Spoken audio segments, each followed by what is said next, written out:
rate is 69 per pound.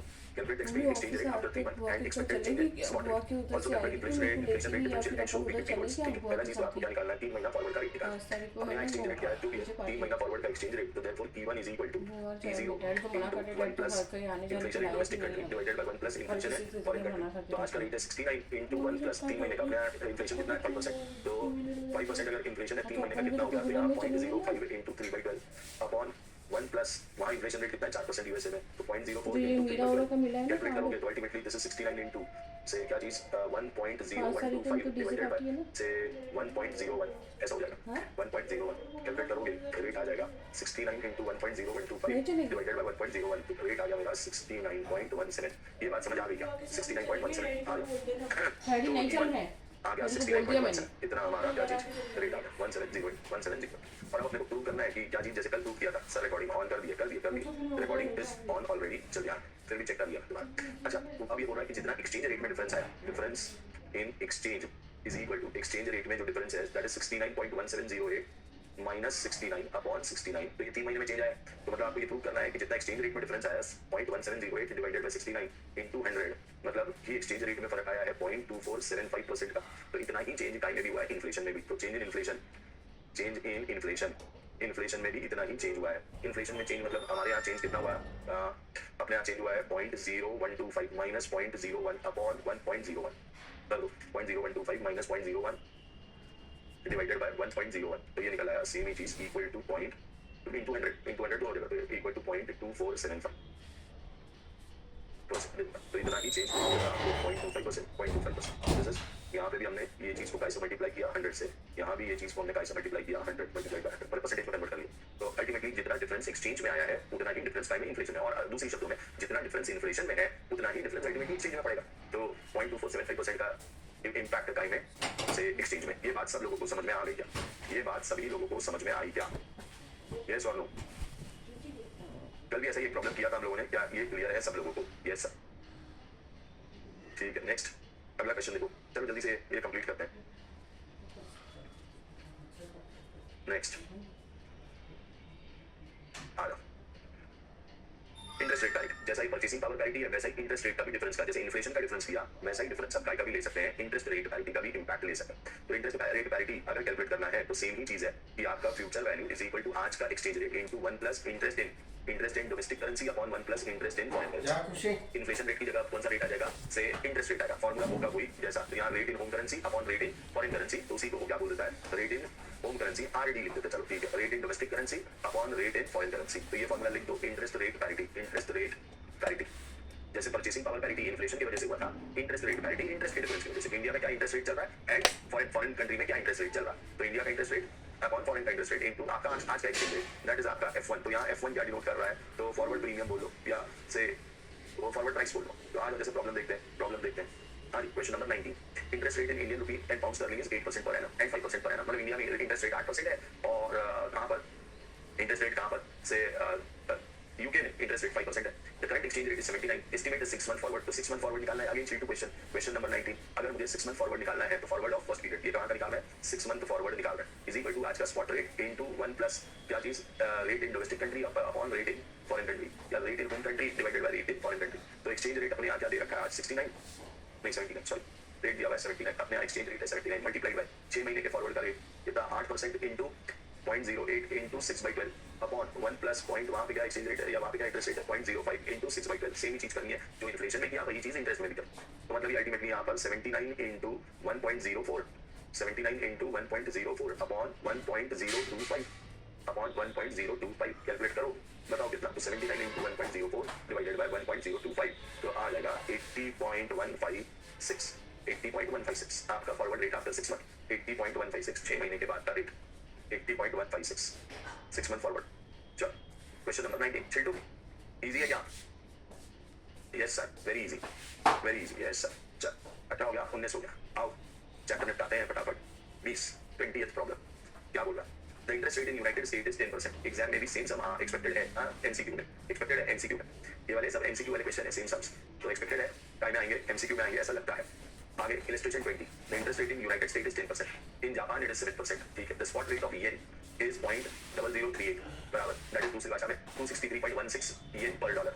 तो $1 आपको 263.16 क्या मिल रहे हैं, येन मिल रहा है, ऐसा वो बोल रहा है, ठीक है। If the interest rate 90 volts, what is the 90 day forward rate? तो 90 डे, तो इसी को ऐसा बोल सकते हैं कि उल्टी भाषा में वो ये बोलना चाह रहा है कि एक येन में 1/263.16 मतलब $0.0038 मिलेगा, क्योंकि उसने दिया हुआ है।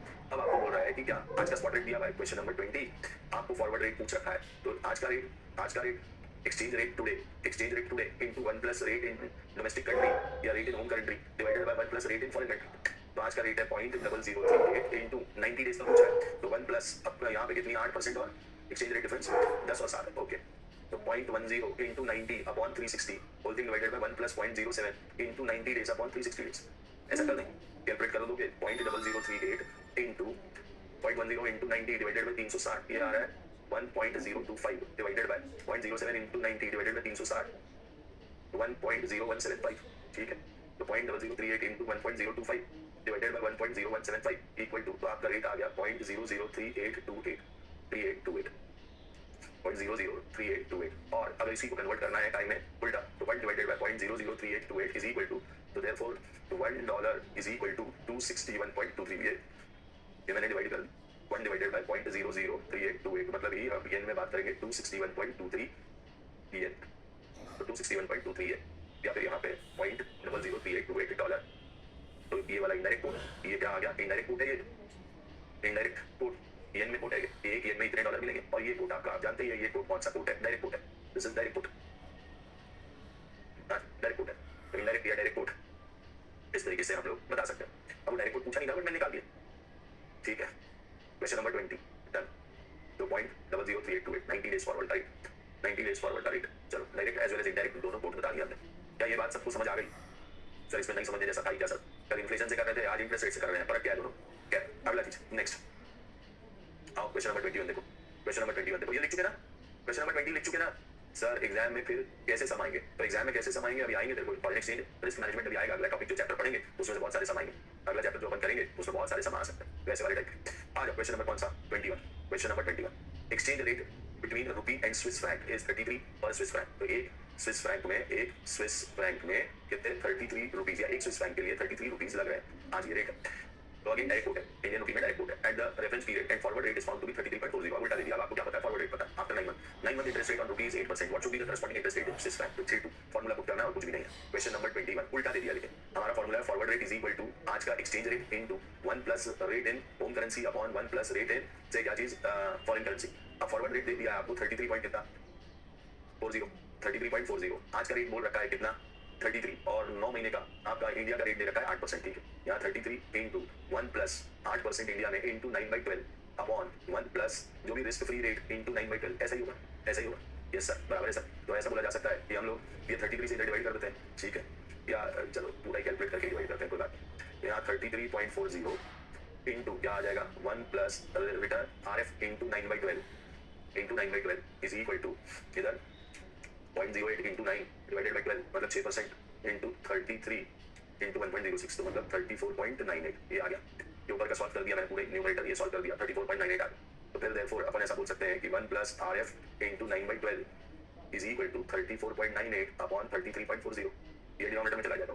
Yes sir, this divide by 34.40, तो ये आ गया RF into 9/12 is equal to 1.04731 minus 1, ऐसा मान लेते हैं, वो प्लस 1 इधर माइनस 1 आ गया। तो therefore RF is equal to 0.04731 into 12 divided by 9, उल्टा हो जाएगा, 12 से मल्टीप्लाई कर दिया डिवाइड बाय 9 कर दिया, तो -1 इंटू 12 डिवाइडेड बाय 9, तो मेरा रेट आ गया है कितना RF इज इक्वल टू 0.063 और 6.3%, 6.3%, 0.063 या 6.3%। चेक कर लो इंस्टीट्यूट का आंसर कितना आया। हाँ ठीक है 6.3%, उन्होंने 3 महीने का निकाला 6.3 इंटरेस्ट रेट दे रहा 6.3% पर है, ठीक है। हमारा भी आ गया 6.3% पर है, लिख दो, फिर देखते क्या वही प्रूव करने बोलेगा कि जितना एक्सचेंज में डिफरेंस है उतना ही इंटरेस्ट रेट डिफरेंशियल है, वो भी निकाल देते, ये तो लिख ही दो ना। अपन अगर यहाँ कैलकुलेट करें सेकंड पार्ट एक्सचेंज डिफरेंस कितना है, तो एक्सचेंज डिफरेंस अगर देखें तो 3 या कितने 9 महीने बाद 33.40 माइनस 33 अपॉन 33, ऐसा कैलकुलेट कर लेंगे। तो 33.40 माइनस 33 डिवाइडेड बाय 33, तो ये आपको यहाँ दिख रहा है परसेंटेज में इंटू 100 कर दो, तो 1.21%, 1.21% इतना एक्सचेंज में डिफरेंस है। और इंटरेस्ट रेट डिफरेंशियल अगर देखें, interest rate differential is equal to 9 महीने का रेट क्या आएगा 0.08 इंटू 9 डिवाइड बाय 12 मतलब 0.06 माइनस ना यहाँ का डिफरेंस कितना है 6.063 इंटू 9 डिवाइड बाई 12 तो 0.04725 अपॉन 1.04725 ठीक है कैलकुलेट कर दो इंटरेस्ट रेट डिफरेंशियल ये 9 मंथ का डोमेस्टिक करेंसी में इंटरेस्ट रेट ये 9 मंथ का फॉरेन करेंसी में interest rate divided by 1 plus foreign currency में इंटरेस्ट रेट तो कितना निकला आता 0.06 minus 0.04725 divided by 1.04725 equal to into 100 percentage में निकालना है तो इनटू 100 1.21% तो जितना एक्सचेंज रेट डिफरेंस उतना ही इंटरेस्ट रेट डिफरेंस या जितना इंटरेस्ट रेट डिफरेंस उतना ही डिफरेंस एक्सचेंज रेट तो इंटरेस्ट रेट में कितना डिफरेंस 1.21% तो एक्सचेंज डिफरेंस भी कितना 1.21% तो रिवर्स कैलकुलेशन से हमने interest rate of foreign currency निकाला और फिर एक्सचेंज डिफरेंस जितना है उतना ही इंटरेस्ट रेट डिफरेंशियल भी है ये कहा ठीक है ये बात सबको समझ आ गई क्या have you all got this yes sir ये तो छेटू ही है सर इनमें क्या ही दिमाग लगाने का बात है interest rate differential exchange rate differential ठीक बात निकाल दिया 1.21% नेक्स्ट देखो ये निकला है मेरा एक्सचेंज रेट और इंटरेस्ट रेट डिफरेंशियल अगला पॉइंट क्या बोल रहा है चेक करो अगला नेक्स्ट पॉइंट क्या बोल रहा है so the interest rate differential is equal to the forward premium और डिस्काउंट तो फॉरवर्ड प्रीमियम या डिस्काउंट इज इक्वल टू क्या इंटरेस्ट रेट डिफरेंशियल ठीक नेक्स्ट क्वेश्चन नंबर 22 देखो सिमिलर क्वेश्चन है फटाक से बताओ आर्बिट्रेज अपॉर्चुनिटी बतानी है मतलब ये तो है ही मैं साथ में क्या भी बतानी है आर्बिट्रेज अपॉर्चुनिटी भी बतानी है suppose the interest rate on pound sterling is 12% पर है मतलब लंदन में रेट की इंटरेस्ट रेट क्या है 12% पर है and interest rate in comparable dollar में न्यूयॉर्क में इन्वेस्ट करते हो तो 7% पर है the pound sterling is eight the rate dollar 1 pound में 1.95 डॉलर ठीक है एंड 1 ईयर फॉरवर्ड में 1 पाउंड में dollar 1.87 is there any arbitrage opportunity if so explain the steps to earn arbitrage क्या कहीं पर आर्बिट्रेज अपॉर्चुनिटी है क्या और अगर है तो आपको एक्सप्लेन करना है कि कैसे आर्बिट्रेज अपॉर्चुनिटी है ये बता अगर अपन देखें पहली बात तो अगर हम देखें देखो इंटरेस्ट रेट चलो question number 22 interest rate in home currency देखेंगे मतलब यूएसए में किसी भी एक जगह को मान लो तो suppose interest rate in pound sterling London is 12% and New York अब रेट क्या दिया हुआ है डॉलर पर पाउंड दिया हुआ है तो कहाँ के लिए ये डायरेक्ट कोट है जहाँ के लिए डायरेक्ट कोट होगा वहाँ के उसको अपनी होम करेंसी मानना है सीधा सा बात है तो आपको रेट दिया हुआ है क्या चीज आज का रेट स्पॉट रेट मैं ऐसा बोल रहा हूँ स्पॉट रेट इन यूएसए या spot rate is equal to 1. कितना 1.95 पर पाउंड 1.95 पर पाउंड ऐसा दे रखा है डॉलर पर पाउंड डॉलर 1.95 पर पाउंड तो ये कहाँ के लिए डायरेक्ट कोट है जब अपन ऐसा बोलते हैं फॉर एग्जांपल अगर मैं ऐसा बोलता हूँ कि 85 रुपी पर डॉलर तो वो हमारे लिए डायरेक्ट कोट रहता है वो इंडिया के लिए डायरेक्ट कोट रहता है तो वैसे ही 1 रुपी पर डॉलर बोल रहा हूँ ना तो अभी डॉलर पर पाउंड तो ये direct quote for USA direct quote for USA तो देयरफॉर मेरी होम करेंसी इज डॉलर मतलब हम यूएसए में बेस्ड है ऐसा डिसाइड हो गया ठीक है तो therefore interest rate in home currency interest rate या rate in home currency USA में रेट क्या चल रहा है 7% and rate in foreign country क्या चल रहा है 9% rate in home currency USA 12% rate in foreign currency 12% ठीक है रेट इन फॉरेन करेंसी चल रहा है 12% ये बात समझ गई क्या पहली बात तो ये बात समझ गई क्या कि हमने कैसे डिसाइड किया कि हमारी होम करेंसी और फॉरेन करेंसी तो जहां कहीं के लिए डायरेक्ट कोट होगा वो वाली करेंसी अपनी होम करेंसी तो दूसरी वाली automatically foreign currency is it clear to everyone क्या ये बात क्लियर है अरे हां is it clear to everyone yes sir clear है सर ठीक है होम करेंसी और फॉरेन करेंसी डिसाइड कर लीजिए अब हमको फॉरवर्ड रेट दे रखा है तो forward rate is equal to again forward rate is equal to spot rate into 1 plus rate in home currency divided by 1 plus rate in foreign currency ऐसा ही करते हैं यस सर तो जो भी डिफरेंशियल है अल्टीमेटली क्या बोल रहा है हाँ जी कोई भी एक निकाल लो रेट अब यहाँ पर अपने को फॉरवर्ड रेट दे रखा है 1.87 कुछ दिया हुआ है चेक कर 1.87 is equal to 1.95 into 1 plus rate in home currency आपका दे रखा है 0.12 upon 1 plus rate in foreign currency ऐसा कर लो सॉल्व करेंगे इसको तो 1 plus rate in foreign currency is equal to क्या आ गया ये इधर चला गया यहाँ नीचे डिवाइड हो गया तो 1.95 into 1.12 divide by 1.87 1.95 into 1.12 divide by 1.87 period कितना दिया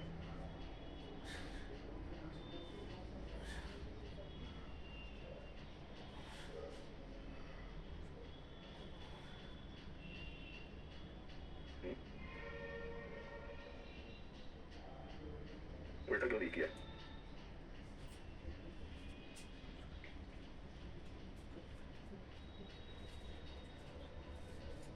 फॉरवर्ड रेट 1.87 है आज का रेट 1.97 है ये उधर जाएगा वो नीचे आएगा या तो ठीक है नहीं 6% कहाँ से आएगा 1.95 इंटू 1.12 डिवाइडेड बाय 1.87 माइनस 1 16.79 क्यों आ जा रहा है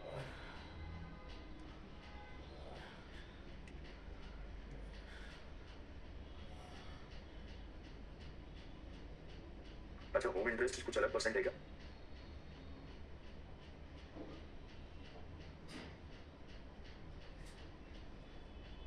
अच्छा नहीं 6% नहीं है ना 7 है ना कहाँ 6% लिखा क्वेश्चन नंबर 22 में 6% कहाँ है कुछ भी तो नहीं है 6% अच्छा rate of interest in home currency 7% है okay okay okay okay okay okay okay ये ऊपर 7% है 7% है, 6% नहीं है, 7% है।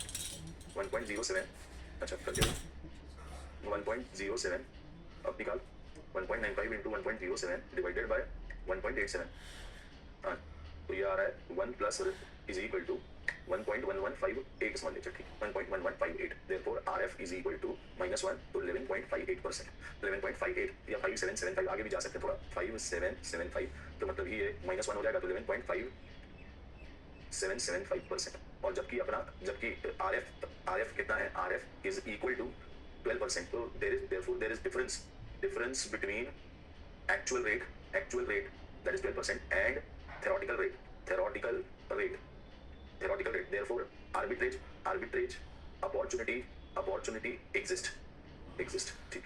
देखो हमने कैसे सोचा कि पहले तो आर्बिट्रेज अपॉर्चुनिटी है कि नहीं है, कोई भी एक चीज निकाल के देख लो, या तो क्या निकाल के देख लो, जैसे मैंने rate in foreign currency calculate करके देखा, या फिर आप ऐसा भी करके देख सकते हो कि ये मैंने थ्योरेटिकली निकाली, इसकी जगह मतलब आइदर कोई भी एक तरीका यूज कर सकते हैं कि हम लोग बोलेंगे कि यहाँ पर मेरा क्या है, F1 फॉरवर्ड रेट 1.87 है, सेम ही लेंगे 1.87, alternatively forward rate exchange difference 1.95 है, प्लस अब पिछली बार मैंने क्या निकाला था, रेट इन फॉरेन करेंसी निकाला था, आप चाहो तो रेट इन होम करेंसी निकाल सकते हो, तो 1 plus rate in home currency divided by 1 plus 0.12 ऐसा भी कर सकते हैं, डिवाइड बाय 1 प्लस 0.12, तो अगर यहाँ पर निकालेंगे तो 1 plus rate in home currency is equal to 1.87 into 1.12 divided by 1.95 ऐसा हो जाएगा, उल्टा हो जाएगा, तो therefore rate in home currency is equal to 1.87 into 1.12 divided by 1.95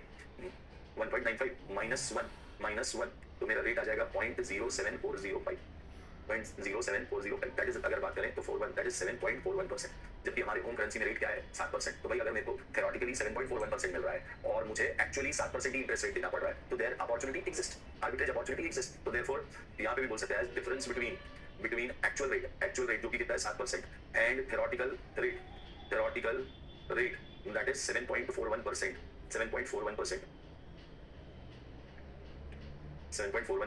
exist, तो there is a difference, there exists there 7 difference between actual rate 7% and theoretical rate 7.41%, arbitrage opportunity exist।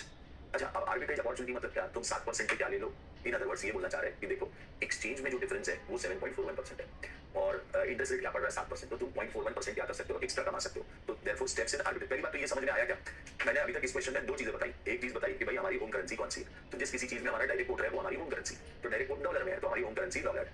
दूसरी चीज मैंने आपको बताया कि जो इंटरेस्ट रेट है, या तो आप टाइम में बात करो फॉरेन करेंसी में रेट देखो तो थ्योरेटिकली आता है 11.577% और एक्चुअल में 12%, या फिर अगर होम करेंसी में रेट देखो तो थ्योरेटिकली आता है 7.41% और एक्चुअल रेट है 7%, तो there is a difference in rate, interest rate में डिफरेंस है, तो ये इंटरेस्ट रेट में डिफरेंस है, कोई भी एक तरीका यूज कर सकते हैं, मैंने दोनों तरीके बता दिए, होम करेंसी वाला इंस्टीट्यूट का होम करेंसी वाला जो अल्टरनेटिव लिखा वो यूज किया उन्होंने, तो खैर अपन ये बोल सकते हैं कि हमारा क्या देयर इज एक्सचेंज रेट में इंटरेस्ट रेट में डिफरेंस है, तो इंटरेस्ट रेट में डिफरेंस है तो आर्बिट्रेज अपॉर्चुनिटी एग्जिस्ट करती है। यहां तक बात समझ में आई क्या, आर्बिट्रेज अपॉर्चुनिटी एग्जिस्ट करती है, यहां तक बात समझ आ गई क्या, और लिख भी दी क्या, फिर अपन स्टेप्स देखते हैं कि हम आर्बिट्रेज से कैसे प्रॉफिट कमाते हैं, ये अगर समझ आ गया है तो फिर अपन आर्बिट्रेज से प्रॉफिट कैसे कमा सकते थे वो देखते हैं। तो अपन क्या करेंगे, बोरो कर लेंगे, कहां बोरो कर लो, चलो आ जाओ बोरो, न्यूयॉर्क में बोरो कर लो ना, हम न्यूयॉर्क में बेस्ड है तो स्टेप वन बोरो, अब कितने बोरो किया, जितने इंस्टीट्यूट ने बोरो किया उतने अपन भी बोरो कर लेते हैं, बोरो कोई एक अमाउंट मान सकते हैं, ऐसा जरूरी नहीं है, इन्होंने माना है कि आप कितने 10 लाख न्यूयॉर्क डॉलर बोरो कर लो, आर्बिट्रेज समझाने के लिए इन्होंने कितना 10 लाख न्यूयॉर्क से बोरो कर लेंगे, ठीक है भाई, चल borrow 10 lakh dollar at the rate 7%, ठीक है sir 7%। Step two convert dollars into pound में कन्वर्ट कर dollars into pound, therefore pound receive 10 lakh dollar, एक पाउंड 1.95 एट स्पॉट रेट, तो आप कन्वर्ट कर लो, आज पहले बोरो करो 7% पे 10 लाख डॉलर टाइम में कन्वर्ट कर लो टाइम में पाउंड में, तो 10 लाख डॉलर के कितने पाउंड हो जाएंगे, डिवाइड कर दो 1.95 से, तो 10 लाख डॉलर डिवाइड बाय 1.95, तो मेरे पाउंड कन्वर्ट हो गए 5,12,820.51 पाउंड आ गए, 5,12,820.5। अब इसको इन्वेस्ट कर दो eight the rate 12%, step three invest eight the rate 12%, invest कर दो, टाइम पीरियड कुछ दिया है, प्रॉब्लम है टाइम पीरियड कुछ दे रखा है क्या, कि हमने जब कन्वर्ट किया, ठीक है फॉर 1 ईयर, कुछ नहीं बोला है तो for year, invest eight the rate 12%, तो इन्वेस्ट एट द रेट 12%, तो इंटरेस्ट कितना कमा लोगे, interest earned is equal to 5,12,820.51 into 12%, तो मैंने यहाँ पे कमा लिया इंटरेस्ट 5,12,820.51 इंटू 12%, मतलब इंटरेस्ट हो गया 61,538.46, इतने पाउंड इंटरेस्ट कमा लिया साल भर में इन्वेस्ट करके, तो therefore total amount total amount कितनी हो गई हमारी, टोटल अमाउंट हो गई 5,12,820.51 प्लस 61,538.46, तो 5,74,000 ये क्या है, इंक्लूडिंग इंटरेस्ट। इंटरेस्ट जोड़ के, मतलब इसको मैं ये ऐसा भी, ये ओरिजिनल अमाउंट प्लस इंटरेस्ट, इसको अपन ए बोल देते हैं, इसको हम बी बोल देते हैं, ये हम लोगों ने निकाला ए प्लस बी, ये हमने निकाला A plus B including interest, total amount कितनी हो जाएगी, तो इंटरेस्ट प्लस जोड़ के टोटल अमाउंट हो गया 5,74,358.97 बराबर, इतना मेरा क्या हो गया, पाउंड हो गया। अब इस पाउंड को कन्वर्ट कर लेते हैं डॉलर में। Step 4 convert pound into dollar, तो में कन्वर्ट कर लेते हैं, रीकन्वर्ट कर लेते हैं एट फॉरवर्ड रेट, तो फॉरवर्ड रेट में कन्वर्ट करेंगे, देयरफॉर डॉलर रिसीव्ड कितने डॉलर मिलेंगे, 5,74,358.97 मल्टीप्लाई बाय 1.87, एक साल के बाद का फॉरवर्ड रेट क्या है 1.87, तो इसको मल्टीप्लाई कर देंगे 1.87 से, तो डॉलर रिसीव 10,74,051.27, इतने आपको डॉलर्स मिल जाएंगे कब, साल भर के बाद। अब इसमें से less step 5 repay borrowed amount along with interest, तो भाई borrowed amount along with interest repay कर दें, तो देयरफॉर नेट सेविंग आपको कितनी, आपको 10,74,051.27 इतना आपके पास था, लेस रीपेमेंट, यार चलो ऐसा लिखते हैं, अपने को डॉलर रिसीव हुए थे 10,74,051 माइनस यहाँ पर रीपेमेंट आपने कितना बोरो किया था, 10 लाख बोरो किया था, और साल भर का इंटरेस्ट 7%, तो मतलब रीपेमेंट 10,70,000 का करना पड़ेगा। कैसे, 10 लाख डॉलर बोरो किए थे, एकदम स्टेप 1 में चेक करो, ये 10 lakh borrow at the rate 7% borrow किए थे, तो अगर यहाँ 10 लाख बोरो किए थे प्लस इसमें 7% ब्याज जोड़ दी, तो हो गया 10,70,000, तो देयरफॉर आपको नेट सेविंग हो गई इन आर्बिट्रेज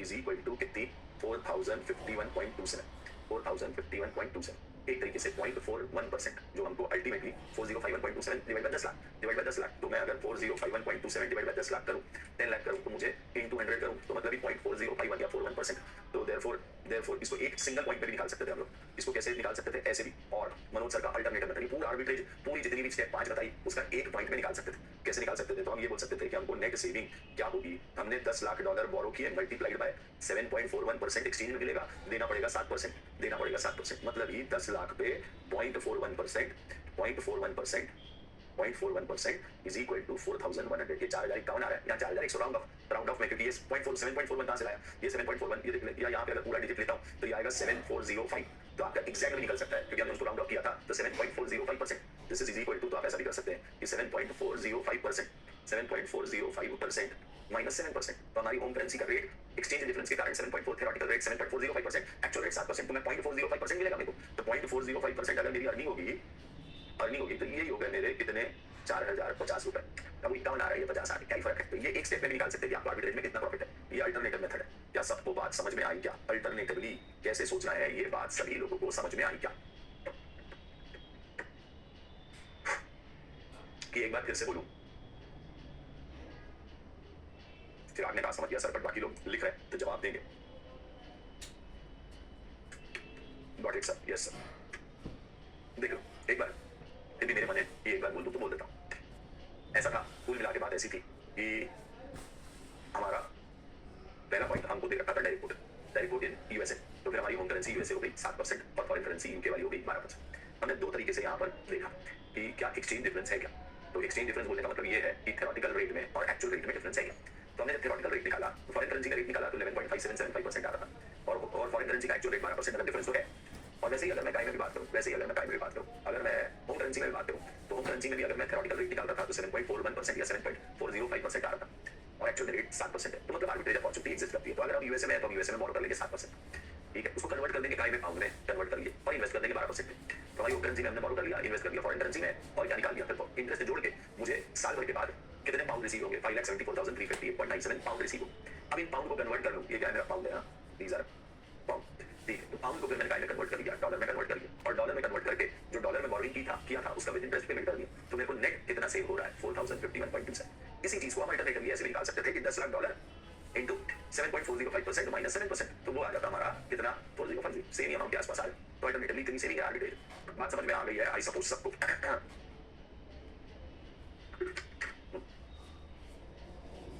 यस चलो नेक्स्ट क्वेश्चन देखो, अगर ये बात समझ आ गई है, भाई सर लीविंग सर, अरे बात एक क्वेश्चन करके जा तो मजा आ जाएगा, अच्छा चल चल ऑफिस से क्या है लास्ट क्वेश्चन है वैसे, हाँ जी, तो फिशर क्या बोलता है, फिशर बोलता है अब लास्ट इंटरनेशनल फिशर इफेक्ट, तो वो बोलता बोलता है कि आपका exchange rate E1 minus E0 upon E0 is equal to, ये प्रूव कर चुके हैं हम लोग, बार बार प्रूव कर चुके हैं, इसके बहुत सारे पहले प्रॉब्लम है। तो एक्सचेंज रेट का जो डिफरेंस है वही डिफरेंस आपका क्या, rate in home currency minus rate in foreign currency upon 1 plus rate in foreign currency रहता है। ऐसा कौन बोलता है? International Fisher's effect, IFE। तो चलो ये फॉर्मूला डाल दो, E1 minus E0 upon E0 is equal to rate in home currency minus rate in foreign currency upon 1 plus rate in foreign currency. ये अपन ऑलरेडी 2-3 प्रॉब्लम में पहले प्रूव कर चुके हैं। इंटरनेशनल फिशर्स इफेक्ट कि जो भी एक्सचेंज रेट में डिफरेंस है वो काय की वजह से है, इंटरेस्ट रेट के डिफरेंस की वजह से, कि एक जगह इंटरेस्ट रेट ज्यादा है दूसरी जगह इंटरेस्ट रेट कम है, तो उन दोनों का difference ultimately international Fisher's effect कहलाता है। तो खैर अगर ये कहला रहा है तो आ जाओ प्रॉब्लम देखो, प्रॉब्लम देखो। हाँ जी, अरे इस पे प्रॉब्लम नहीं है क्या? है ना रे? हाँ ठीक है, सॉरी ठीक है, चलो हाँ ठीक है, सॉरी वहाँ पे रेट 1 इंटरनेशनल फिशर्स इफेक्ट या फिशर्स इफेक्ट। तो interest rate and inflation rate are object of financial fascination around the world, blah blah. तुम इतना याद रखो, बस जान लिया, मैंने पहले भी देखा इसमें मैथमेटिकली ये वाला फॉर्मूला याद रखना। क्या चीज 1 plus nominal rate is equal to 1 plus real rate into 1 plus expected inflation rate. तो क्या फॉर्मूला बोल रहा है, इतना याद रखते हैं, बाकी चीज कुछ बाकी। तो हम ऐसा बोल सकते हैं 1 प्लस नॉमिनल रेट में फॉर्मूला डाल देता हूँ फिशर्स इफेक्ट के नाम से, Fisher's effect is equal to 1 plus nominal rate is equal to 1 plus क्या real rate sir nominal rate पूरा लिख दो, पहली बार लिख रहा हूँ, is equal to 1 plus nominal rate multiplied by 1 plus inflation rate. तो real rate 1 plus real rate into 1 plus inflation rate मतलब 1 plus nominal rate, in other words Fisher's effect. तो वो बोलता है कि 1 plus nominal rate equal to क्या होता है, जो रियल रेट मिला है उसमें अगर इन्फ्लेशन का इंपैक्ट दे दोगे तो आपको कौन सा रेट आ जाएगा, नॉमिनल रेट आ जाएगा। तो ऐसा भी बोल सकते हैं कि नॉमिनल रेट मतलब रियल रेट पर का इंपैक्ट इन्फ्लेशन रेट का इंपैक्ट। चलो ये फॉर्मूला लिखो और प्रॉब्लम देखो, फिशर्स इफेक्ट। तो 1 plus nominal rate equal to 1 plus real rate into 1 plus inflation rate. आज फॉर्मूला देखने के बाद question number 23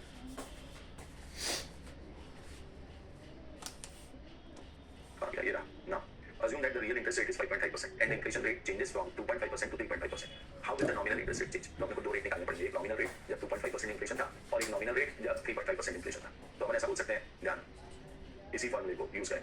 question number 22, real rate आपको दे रखा है 5.5%, इन्फ्लेशन रेट चेंजेस फ्रॉम कहाँ से कहाँ तक 2.5% टू से 3.5%। तो व्हाट वुड बी देयरफॉर आपको पूछा है what would be change in nominal rate में क्या चेंज आएगा, ऐसा पूछ रखा है कि what would be the change in nominal rate. तो आपका रियल रेट कितना है 5.5% और ये क्वेश्चन नंबर 23 का डिटेल दे रखा है। तो अपन ऐसा 1 plus nominal rate is equal to 1 plus real rate into 1 plus inflation rate, inflation या एक्सपेक्टेड इन्फ्लेशन रेट।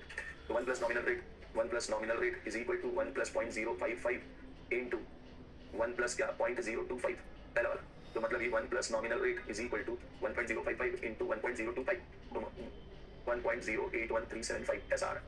माइनस क्या कर लेंगे, for nominal rate is equal to minus 1 कर दूंगा तो 0.081375 और 8.1375%। परसेंटेज में बात करेंगे तो 8.1375%। जब 2.5% क्या रहेगा, इन्फ्लेशन रहेगा, तो हमारा नॉमिनल रेट 8.1375% है।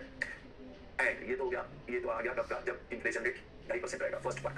सेकंड पार्ट, अगर इन्फ्लेशन रेट कितना परसेंट रहेगा, अगर इन्फ्लेशन रेट रहेगा 3.5% तो मतलब 1 plus nominal rate is equal to 1 plus 0.055 into 1 plus 0.035, 3.5%, 3.5% rate अगर रहा तो ऐसा बोलेंगे। तो 1 plus nominal rate is equal to कितना 1.055 इंटू 1.035, ये आ गया 1.091925।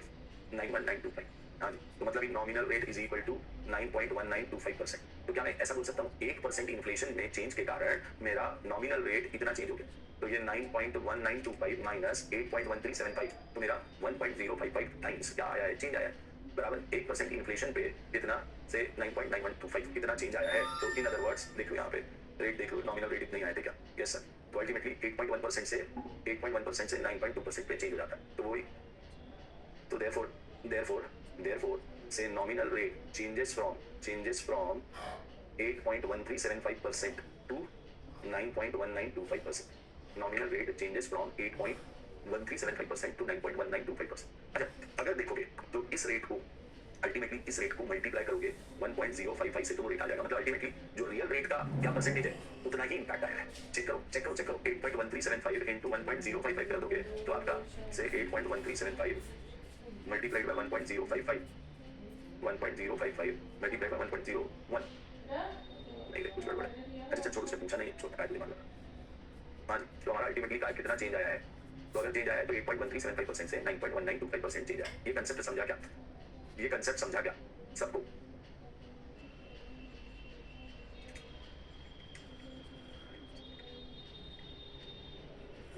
तो है, ठीक है। हाँ जी, मैं जो बोल रहा था बात बराबर है, ठीक है। यस, ध्यान दो यहाँ पर एक चीज, अगर इन दोनों का डिफरेंस निकालोगे, इन दोनों का डिफरेंस निकालोगे, तो डिफरेंस आपको 1.055 डिफरेंस है, मल्टीप्लिकेशन एक डिफरेंस अगर कैलकुलेट करोगे तो वो 1.055 का ही चेंज है। तो अल्टीमेटली आपके रियल रेट का ही चेंज पड़ा है उसमें, दोनों का डिफरेंस 9.1925 और 8.1375 का डिफरेंस अगर कैलकुलेट करोगे, 9.1925 माइनस 8.1375, तो एक्जैक्ट डिफरेंस 1.055 का है, जो कि आपका रियल रेट का डिफरेंस है।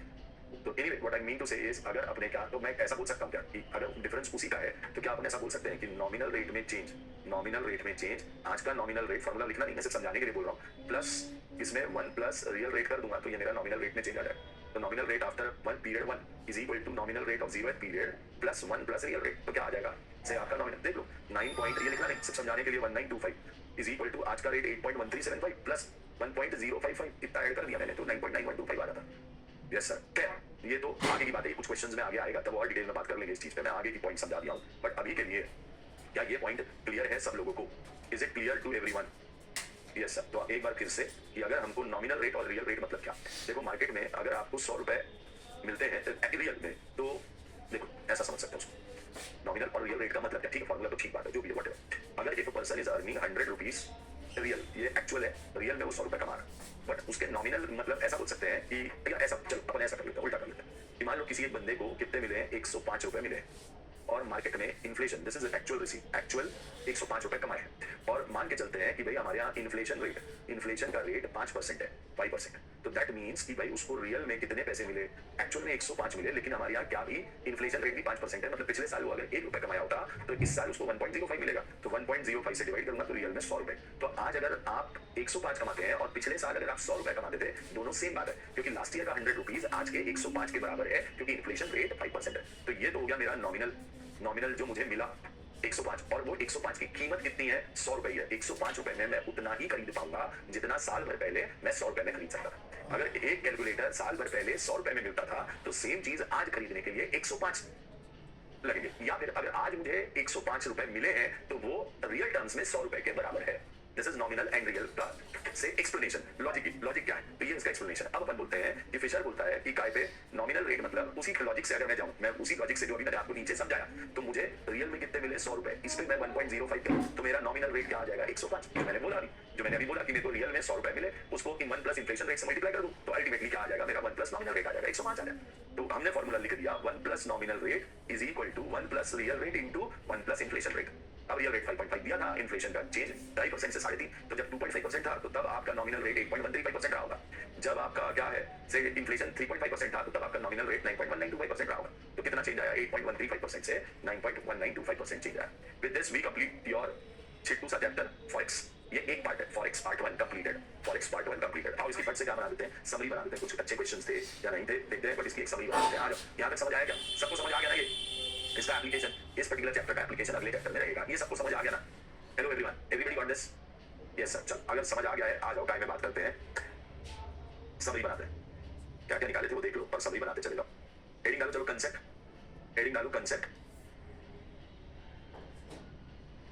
कौन कौन से प्रॉब्लम किए थे,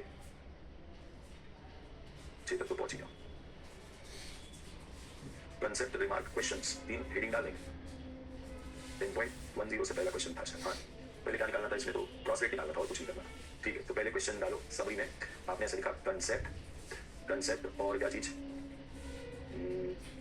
रिमार्क कुछ अगर रहा तो, और क्वेश्चन नंबर, ठीक है। तो यहाँ पे पहला क्रॉस रेट कैलकुलेट करना है। क्रॉस रेट में क्वेश्चन नंबर 1 और कौन सा, जब क्रॉस रेट में क्वेश्चन कौन से डालने हैं वो, तो क्वेश्चन नंबर 1 था, फिर हमने क्रॉस रेट क्या,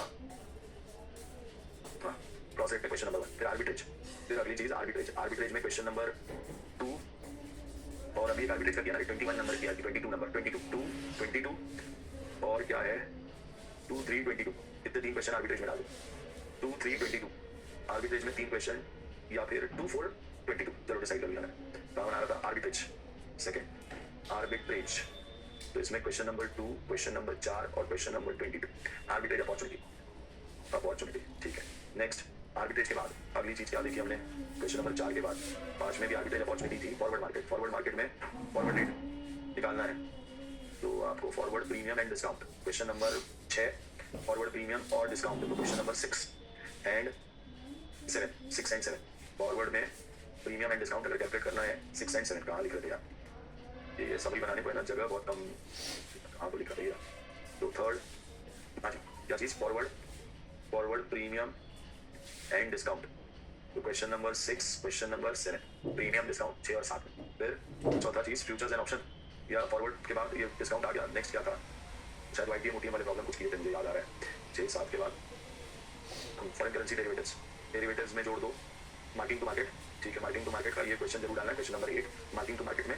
और मार्किंग टू मार्केट के बाद अगली चीज़ करेंसी ऑप्शंस, ओके, तो मार्किंग टू मार्केट उसके बाद आईटीएम ओटीएम ही है, तो क्वेश्चन नंबर 11, ठीक है 11, ठीक है। तो अगला कंसेप्ट मैं यही लिखता हूँ यार, आउटर कल पर बहुत चलेगा, ठीक है। तो कौन सा नंबर का चौथा कंसेप्ट है, क्या लिखेंगे, मार्किंग टू मार्केट जोड़ दो, क्वेश्चन नंबर 8। फिर पांचवा चीज put and call option, call oblique put option, इसमें क्वेश्चन नंबर 11, ठीक है। इसके पहले आप 1 2 3 तो डाल ही चुके हैं, 1 2 3। 1 में हमने कहा क्रॉस रेट, 2 में हमने कहा आर्बिट्रेज में क्वेश्चन नंबर 2 डाला, क्वेश्चन नंबर 22 डाला, क्वेश्चन नंबर 4, यहाँ क्वेश्चन नंबर 1। और आर्बिट्रेज के बीच में क्या डालता है, एक चीज बीच में क्या ली थी, फॉरवर्ड एंड डिस्काउंट ली थी, forward and discount, question number 7, question number 8, ये क्वेश्चन नंबर 7 6 7। हाँ जी, ये समरी दोबारा बना, forward and premium and discount, ठीक, forward premium and discount, forward premium and discount. अच्छा, कॉल एंड पुट ऑप्शन का क्वेश्चन नंबर 11 12 हो गया। उसके बाद पैरिटी, छठा चीज यहाँ पर पैरिटी, पुट कॉल पैरिटी। तो पुट कॉल पैरिटी, सातवीं चीज क्या, inflation parity, interest rate parity, ठीक है। Put call parity, purchasing power parity, PPP जिसको बोलेंगे पैरिटी।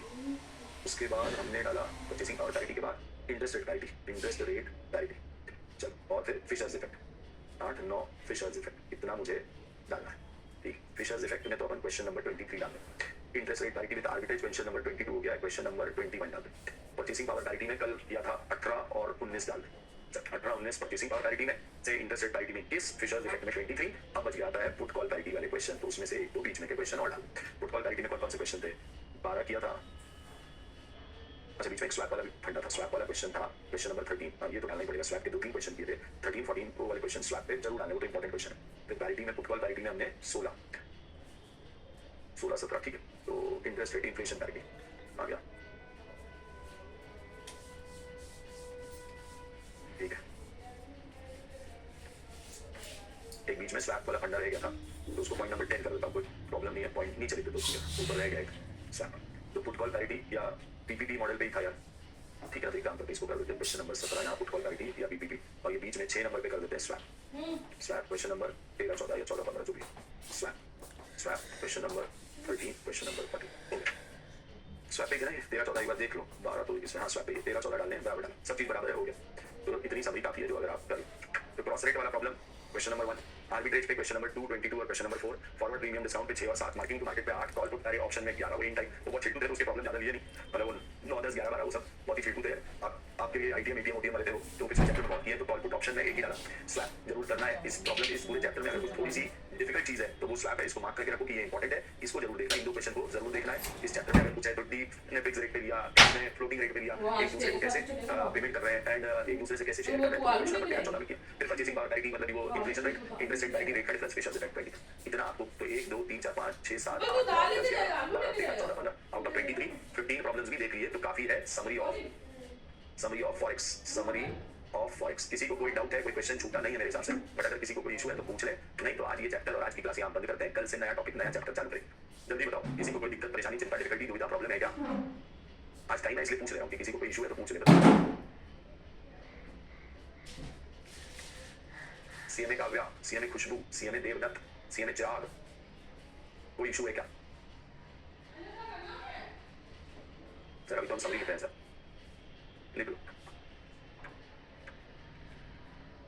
सर। और कितने दिन लगेंगे अभी एसएफएम कंप्लीट होने में? देखिए, मेरे को 2 प्रैक्टिकल चैप्टर करवाने हैं, एक इसके इसी का जो लिंक है फॉरेक्स और एक लीजिंग डिसीजन, तो बाकी तो आपको क्या देखना है, रिकॉर्डेड ही देखना है, पर बाकी तो आपको अपलोड कर ही रखे हैं, तो आप रिकॉर्डेड देख ही सकते हैं बाकी टॉपिक। तो एक टॉपिक क्या कराना है, ये वाला टॉपिक इसी का फॉरेक्स का क्या करना है, तो कौन सा रिलेटेड टॉपिक, तो मैंने सारे important topic, portfolio, asset pricing theory, portfolio evaluation, international financing या फिर इन्वेस्टमेंट डिसीजन इन रिस्क और लीजिंग डिसीजन और फॉरेक्स का रिस्क मैनेजमेंट। तो ये जितने भी इंपॉर्टेंट चैप्टर है ये तो मैंने प्रैक्टिकली ले लिए। इसके अलावा जो म्यूचुअल फंड था, इक्विटी था और क्या था, डेरिवेटिव्स था, तो उतना पार्ट डेरिवेटिव बोल रहा हूं, सॉरी क्या चीज, बॉन्ड वैल्यूएशन था, उतना पार्ट रिकॉर्डेड देखना, डिजिटल फाइनेंस रिकॉर्डेड देखना, बस बात खत्म हो जाता। तो मेरे हिसाब से 2 चैप्टर का मतलब 10 दिन और पकड़ 10 से 12 दिन 15 तारीख तक खत्म हो जाएगा मेरे हिसाब से। मतलब उतना भी करना चाहिए। अगला चैप्टर फॉरेक्स रिस्क मैनेजमेंट करना है, उसके बाद अगला टॉपिक लीजिंग डिसीजन करना है, इतना टॉपिक करना है लाइक। बाकी rest you have to do कौन सा वाला चीज से क्या चीज रिकॉर्डेड, तो ब्लेंडेड मैच है, तो मेरे हिसाब से 10-12 दिन और लगने चाहिए और नहीं लगने चाहिए। मतलब 15 तारीख मैक्स टू मैक्स समझ के चल चिराग हो जाना चाहिए 15 तारीख तक, है ना? ठीक है, चिराग को बात समझ में आ गई। और किसी को कोई दिक्कत परेशानी प्रॉब्लम चिंता डिफिकल्टी दुविधा अगर है तो बता दे। नो सर, चलो तो बाय एवरीवन, आज के लिए क्लास यही रोक लेंगे। कल अपन नया टॉपिक नया दिन चालू करेंगे। कल के टॉपिक में क्या भी, ये चैप्टर के बहुत इजी था, ये चैप्टर कंपैरेटिवली बहुत इजी था, तो इसी का application foreign exchange risk management में कल देखेंगे। रिस्क मैनेजमेंट कैसे करेंगे या हेजिंग एंड ऑल वो सब चीज देखेंगे। तो मतलब मनी मार्केट हेज या फिर फॉरवर्ड हेज या फ्यूचर्स हेज या ऑप्शंस हेज। सर एससीएम में सिंप्लेक्स मेथड नहीं समझ आ रहा है, लेकिन एक दो बार समझने की कोशिश कर, समझता है तो ठीक है, नहीं तो simplex is the most complex thing in Devdutt in SCM. तो सिंप्लेक्स मोस्ट कॉम्प्लेक्स है, या तो उसको छोड़ ही दे। मैं तो आपको सजेस्ट, मेरा सजेशन है, मैं बोल रहा हूं, मेरा सजेशन रहेगा सिंप्लेक्स छोड़ के चले जाओ, क्योंकि सिंप्लेक्स का प्रॉब्लम अगर एग्जाम में भी आया, तो तुमको उसको करते करते घंटा भर लग जाएगा। तो हम 1 घंटा गाय में नहीं लगा सकते सिंप्लेक्स में एग्जाम में। तो हमको अगर सिंप्लेक्स आया तो उसको ऑप्शन में छोड़ना है, उसकी जगह दूसरा कर लेना है, तो वो ज्यादा आसान है। मतलब सिंप्लेक्स में आपको बहुत चीजें कैलकुलेट करनी पड़ती है, आपको पहले का पूरा टेबल लिखना पड़ता है, फिर एनईआर निकालो, फिर सीआईजेस में से एनईआर जेडजेस निकालो, सीआईजे माइनस जेडजे एनईआर निकालो, रिप्लेसमेंट रेशियो निकालो, फिक्स्ड रेशियो निकालो, फिर एग्जिस्टिंग रो कैलकुलेशन करो, फिर न्यू रो कैलकुलेशन करो। तो वो बहुत उसमें गलती होने के चांसेस बहुत ज्यादा है। तो अगर एससीएम में सिंप्लेक्स मेथड, मेरा सजेशन, और नहीं, आप सिंप्लेक्स का क्या देखोगे, वीडियो भी देखोगे अगर देवदत्त, तो मैंने उसमें ऊपर सिखाते समय समझाया होगा कि क्या करो भैया, बीच में छोड़, अननेसेसरी उसको क्या मत करो, माथा बच्ची मत करो, मतलब इतना सब चीज करोगे और वो आएगा 8 नंबर के लिए मैक्स टू मैक्स, उसको ऑप्शन में छोड़ देना। बेटर ये है कि उसको टाइम में छोड़ देना, ऑप्शन में छोड़ देना, उसको क्या मत करो, इन डिटेल मत करो, तो वो ऑप्शन में छोड़ देना, दूसरा क्वेश्चन कर लेना, क्योंकि वहां पे भी एग्जाम में वो कैलकुलेट करोगे, एक कैलकुलेशन मिस्टेक होने का खतरा है, दूसरा टाइम ज्यादा लग जाता है, तो उससे बेटर है कि वो और कंसेप्ट आज भी उसको कितनी भी दोगे तो एग्जाम में दिक्कत होती होती है, तो बेटर है वो टॉपिक छोड़ दे, 1-2 बार ट्राई कर ले, थोड़ा सा समझ आ जाए, फिर ठीक है छोड़ दे उसको। आया तो ठीक, नहीं कुछ भी नहीं बना तो सिंप्लेक्स बना देना, और फिर अगर कुछ दूसरा बन ही रहा है तो सिंप्लेक्स को हाथ भी मत लगाना एग्जाम में। ठीक है, ठीक है, चलो भाई, आज कुछ और किसी को कुछ बोलना है तो बोल दे भाई। चिराग ने एक सवाल बोला, देवदत्त ने एक सवाल बोला, काव्या कुछ सवाल है तो बता दीजिए, नहीं तो आज आपको आधी घंटा पहले छोड़ते हैं। जून अटेंड दे रहा हूँ, कुछ एडवाइस अभी आऊंगा ना, तेरे सुपर 50 लेकर के आऊंगा ना चिराग, सुपर 50 का भी लेकर के आऊंगा, एससीएम का भी, सुपर 50 एसएफएम का भी, तेरे को एडवाइस चिंता का तेरे को एडवाइस